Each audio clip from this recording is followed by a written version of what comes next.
संदेवाणी हिंदी साहित्य चैनल में आप सभी का स्वागत है। हमारे टॉपिक चल रहा था विकारी शब्द और विकारी शब्द में हम पढ़ रहे थे क्रिया। और क्रिया के बारे में हमने जो कल की क्लास में पढ़ लिया था कि क्रिया की परिभाषा क्या है, क्रिया को कितने भागों में बांटा गया है, जिसमें कर्म के आधार पर क्रिया के भेद, प्रयोग तथा संरचना के आधार पर क्रिया के भेद और काल के आधार पर जो क्रिया के भेद किए गए वो कौन कौन से हैं। तो कर्म के आधार पर जो क्रिया के भेद थे सकर्मक और अकर्मक, इनको हमने पढ़ लिया था कल की क्लास में। आज जो हमारे टॉपिक है दूसरा जो वर्गीकरण किया गया था प्रयोग तथा संरचना के आधार पर क्रिया का भेद, क्रिया के जो भेद किए गए हैं वो कौन कौन से हैं उसके बारे में हम पढ़ेंगे।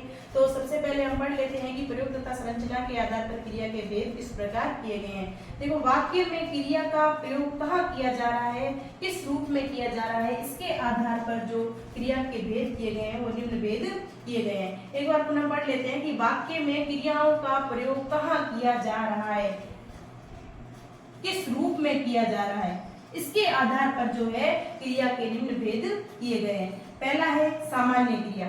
सामान्य क्रिया क्या होती है विद्यार्थियों? जब किसी वाक्य में एक ही क्रिया का प्रयोग हुआ हो उसे सामान्य क्रिया कहते हैं। जब किसी वाक्य में एक ही क्रिया, कितनी क्रिया?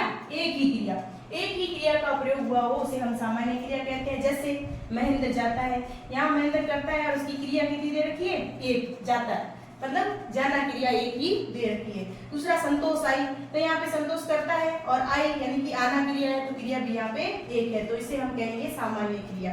दूसरी है संयुक्त क्रिया।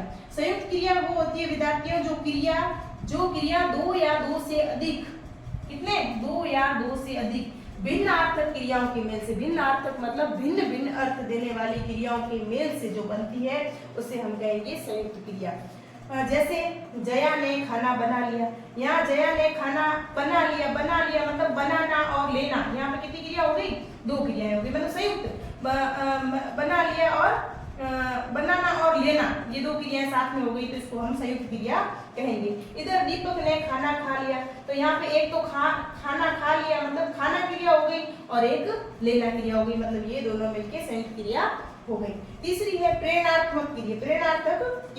प्रेरणात्मक क्रिया में क्या होता है विद्यार्थियों? वे क्रियाएं जिन्हें कर्ता स्वयं न करके दूसरों को क्रिया करने के लिए प्रेरित करता है। कर्ता जो होता है वो स्वयं उन क्रियाओं को नहीं करता है, वो किसी और को प्रेरित करता है उस कार्य को करवाने के लिए, उस क्रिया को करवाने के लिए, तो उसे हम क्या कहेंगे? प्रेरणात्मक क्रिया कहेंगे। जैसे राम मोहन से पत्र लिखवाता है, तो यहाँ पे कर्ता कौन है? कर्ता स्वयं कार्य नहीं कर रहा है, कर्ता कौन है? राम है। यहाँ पे राम करता है, लेकिन ये कार्य किससे करवा रहा है? ये मोहन से करवा रहा है, यानी कि मोहन को वो कार्य करने के लिए प्रेरित कर रहा है। इधर कविता गीता से पत्र पढ़वाती है, यहाँ पे कर्ता जो है कविता है, लेकिन ये कार्य किससे करवा रही है? गीता से, यानी कि ये प्रेरणा किसको दे रही है? प्रेरित किसको कर रही है कार्य करने के लिए, पत्र पढ़वाने के लिए? गीता को। जैसे गुरुजी बच्चों से पाठ पढ़वाते हैं, तो इसमें क्या?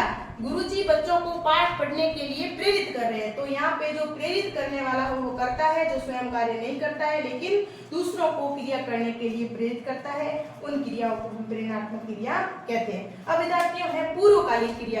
पूर्वकालिक क्रियाएं वे होती है विद्यार्थियों जब किसी वाक्य में दो क्रियाएं प्रयुक्त हुई हो। कितनी क्रियाएं प्रयुक्त हुई हो? दो क्रियाएं, और उनमें से एक क्रिया जो है दूसरी क्रिया से पहले संपन्न हुई हो। वापस से सुनना। देखो, जब किसी वाक्य में दो क्रियाएं प्रयुक्त हुई हो तथा उनमें से एक क्रिया दूसरी क्रिया से पहले संपन्न हुई हो, तो पहले जो संपन्न होती है क्रिया, जो पहले संपन्न होने वाली क्रिया है वो पूर्वकालिक क्रिया कहलाती है। वापस से पढ़ेंगे हम पूर्वकालिक क्रिया कि जब किसी वाक्य में दो क्रियाएं प्रयुक्त हुई हो, कितनी हुई हो? दो क्रियाएं, तथा उनमें से एक क्रिया दूसरी क्रिया से पहले संपन्न हुई, मतलब जस्ट पहले ही वो क्रिया संपन्न हो गई है, तो पहले संपन्न होने वाली जो क्रिया है वो पूर्वकालिक क्रिया कहलाती है। जैसे मोहन पढ़कर सो गया।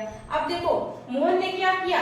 ये पहले तो पढ़ा है उसके बाद में सोया है, तो सोने से पहले उसने कौन सी क्रिया की है? पढ़ने की क्रिया की है। यहाँ सोने से पूर्व पढ़ने का कार्य हो गया, अतः पढ़कर क्रिया पूर्वकालिक क्रिया कहलाएगी। पढ़कर क्रिया जो है यहाँ पे कि मोहन पढ़कर सो गया, तो जो पढ़कर क्रिया है वो पूर्वकालिक क्रिया कहलाएगी। यानी किसी मूल धातु के साथ कर या करके लगाने से पूर्वकालिक क्रिया बनती है। जैसे पढ़कर, खाकर, पीकर, उठकर, सोकर, तो ये जो भी धातु के साथ कर या करके लगाने से जो क्रियाएं बनती है वो पूर्वकालिक क्रियाएं कहलाते हैं। यदि आपको यूं भी पता नहीं चले कि ये कौन सी क्रिया है तो आप जो भी वाक्य दिया हो उसमें ये कर जरूर दिया होगा, पढ़कर, जैसे खाकर, पीकर, सोकर, उठकर, जाकर, ये कर जो पीछे लगाया है धातु के पीछे, तो ये कर या करके लगा हुआ होगा तो आपको पता चल जाएगा कि ये कौन सी क्रिया है, पूर्वकालिक क्रिया है। मतलब तो एक क्रिया होने से पहले, तत्काल पहले दूसरी क्रिया हुई थी जो उससे जस्ट पहले ही संपन्न हुई थी। जो पहले संपन्न होने वाली जो क्रिया है वो पूर्वकालिक क्रिया कहलाएगी। अब दूसरी है नाम धातु क्रिया। वे क्रिया नाम धातु क्रिया वे होती है विद्यार्थियों, वे क्रियापद जो संज्ञा, सर्वनाम तथा विशेषण आदि से बनते हैं। किससे बनती है? ये जो नाम धातु क्रिया होती है ये संज्ञा से, सर्वनाम से और विशेषण से बनती है, उन्हें नाम धातु क्रिया कहते हैं। जैसे देखो संज्ञा क्या है, रंग क्या है, रंग संज्ञा है, तो रंग से क्या बना, रंगना। लज्जा क्या है, लज्जा भाववाचक संज्ञा है, तो इससे क्या बना, लज्जाना। गर्म क्या है, गर्म, ठंडा, ये क्या है, गर्म और ठंडा, ये क्या है, विशेषण है, तो विशेषण से क्या बना, गर्माना। जैसे अपना क्या है, अपना सर्वनाम है, तो इससे क्या बना, अपनाना। मतलब संज्ञा, सर्वनाम, विशेषण, इन्हें जो है इन्हें नाम धातु क्रिया कहते हैं, क्योंकि ये जो क्रियापद है उनके पीछे लग के जो बनती है उन्हें हम नाम धातु क्रिया कहते हैं। जैसे क्रियापद जो है बनते किससे, संज्ञा से, सर्वनाम से, विशेषण से और विशेषण से बनते हैं, उन्हें नाम धातु क्रिया कहते हैं। यहाँ पे रंग संज्ञा है और रंग से बन गया रंगना। लज्जा क्या है, ये भी संज्ञा है, भाववाचक संज्ञा है, इससे बन गया लज्जाना। गर्म क्या है, ये विशेषण है, इससे बन गया गर्माना। और अपना क्या है, ये सर्वनाम है, इससे बन गया अपनाना। तो यहाँ पे जो नाम धातु क्रिया है ये इनसे बनी। अब कृदंत क्रिया, कृदंत क्रिया किससे बनती है विद्यार्थियों? वे क्रियापद जो क्रिया शब्दों के साथ प्रत्यय लगने से बनती है। ये जो बनेगी कृदंत क्रिया ये हमेशा क्रिया शब्दों के साथ प्रत्यय लगने से बनती है, उन्हें हम कृदंत क्रियापद कहते हैं। जैसे चल क्या है, चल यहाँ पे क्रियापद है और चल के पीछे क्या लगा, प्रत्यय लगा ना, तो ये चलना बन गया, और फिर चलता बन गया, चलकर बन गया। और इधर लिख क्या है, क्रिया शब्द, लिख क्रिया शब्द है जिसके पीछे ना प्रत्यय लगा तो लिखना बन गया, फिर लिखता बन गया, लिखकर बन गया। ऐसे उनके पीछे जो है क्रियापदों के पीछे हम प्रत्यय लगाएंगे तो उनसे जो है कृदंत क्रिया बन जाएगी। फिर है सजातीय क्रिया। सजातीय क्रिया मतलब एक ही जाति की क्रिया इसमें लगेगी। जैसे वे क्रियाएं जहाँ कर्म तथा क्रिया दोनों ही एक ही धातु से बनकर साथ प्रयुक्त होती है। वे क्रियाएं जहाँ कर्म तथा क्रिया, वहां पे मतलब कर्म भी वही होगा और क्रिया भी वही धातु होगी, मतलब दोनों की धातु जो होगी वो सेम होगी।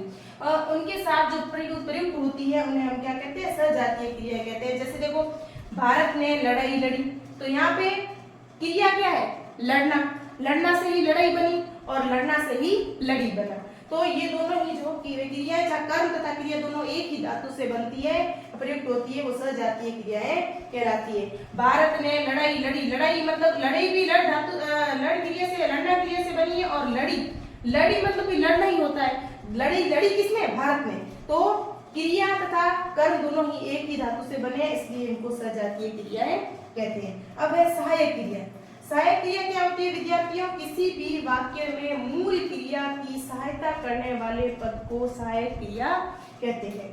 एक बार वापस पढ़ते हैं कि किसी भी वाक्य में मूल क्रिया जो होती है उसकी सहायता करने वाले पद को हम क्या कहेंगे, सहायक क्रिया कहेंगे। जैसे अरविंद पढ़ता है, भानु ने अपनी पुस्तक मेज पर रख दी, तो उक्त वाक्यों में है तथा दी है। यहाँ पे क्या, अरविंद पढ़ता है, जो ये है शब्द है और इधर दी है, ये दोनों जो है ये दोनों वाक्यों में प्रयुक्त है तथा दी, ये सहायक क्रियाएं हैं। तो विद्यार्थियों आज की जो हमारे जो क्रिया का वर्गीकरण किया गया था प्रयुक्त तथा संरचना के आधार पर, उनके 8 भाग किए गए थे, उनको हमने पढ़ लिया। कल हम जो क्रिया का काल के अनुसार जो वर्गीकरण किया गया उसके बारे में पढ़ेंगे। धन्यवाद।